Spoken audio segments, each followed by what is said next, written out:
C'est la quatrième demi-saison hors mur de l'usine à gaz. Et puis cette demi-saison va se dérouler dans des lieux aussi divers que la salle communale Le Temple de Nyon, la salle des Morettes sur Prangin ou par exemple encore le théâtre de Grandjean. C'est vous qui avez concocté cette saison. Et cette saison, eh ben, il y a de tout, il y a pour tout le monde. Il y a des spectacles pour enfants, des musiques actuelles et puis encore des déambulations. Comment vous avez conçu cette programmation ? Alors nous sommes restés fidèles à notre ligne de programmation qui était toujours l'originalité, la qualité, la recherche de nouveautés. Donc j'espère que cette fois-là, nous avons aussi proposé ces aspects-là. Et parmi les temps forts de cette programmation, il y a bien sûr les musiques actuelles. Et là, on est en Europe, on est en Afrique, on est à peu près autour du monde. Alors oui, on va explorer vraiment les diverses sonorités, autant du Mali que du Portugal, avec une artiste qui s'appelle Lula Pena, par exemple, qui joue de la guitare et qui explore autant le fado que le folk, que la bossa nova.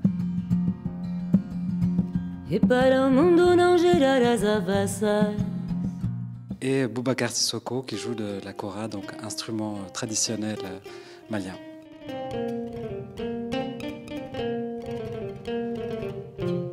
Il y aura aussi du rap avec un projet assez particulier.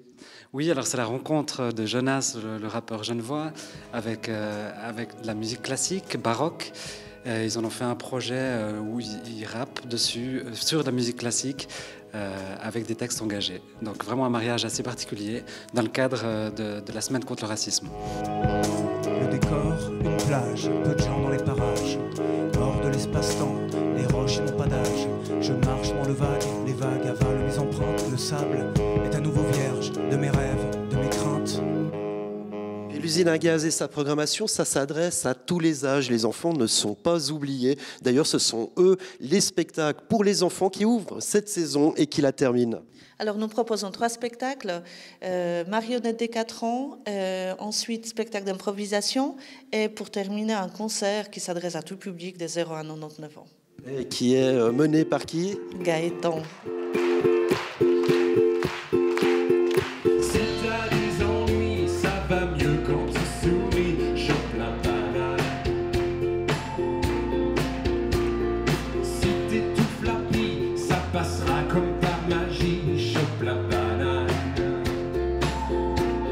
Et puis au milieu de tout ça, il y a aussi des projets un petit peu plus particuliers. Ce sont notamment des projets de médiation culturelle avec une exposition et une déambulation.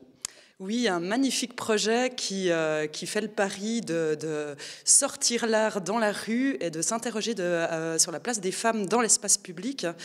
C'est un projet qui s'appelle Quartier Libre, qui invite le spectateur à aller faire une déambulation dans l'espace public, dans les rues de Nyon, et d'aller écouter des comédiens qui vont déclamer des textes effectivement sur la place des femmes dans les rues, dans l'espace public. Et toujours dans cet espace de médiation culturelle, il y a aussi une exposition à la bibliothèque.